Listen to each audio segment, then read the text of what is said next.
Quand on regarde aussi où va l'argent, elle va dans les recherches sur le transhumanisme. Le transhumanisme, c'est quoi? C'est qu'il y a quelques savants fous, dont un que je vous invite aussi à aller regarder parce qu'il a une tête de malade et qui est absolument incroyable, qui s'appelle Kurzweil, qui vient d'être recruté par Google.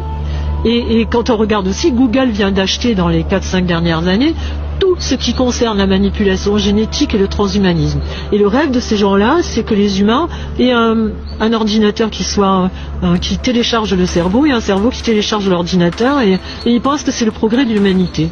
C'est-à-dire que les humains ne soient plus des humains.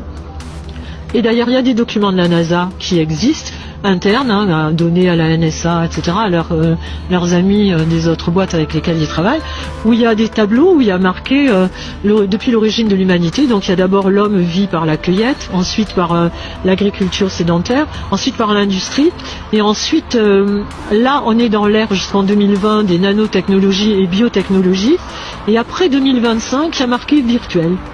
Et dans un autre document, l'humain est marqué post-humain. Voilà. Et donc dans certains documents, ils nous appellent useless eaters, les mangeurs inutiles, et dans d'autres documents, ils nous appellent post-humains.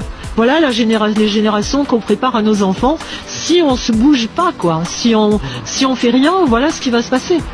Donc d'un côté, les gens vont devenir stériles, et de l'autre, ils vont fabriquer les esclaves dont ils ont besoin. C'est-à-dire, il y aura les élites, ce que disait Brzezinski il y a 30 ans.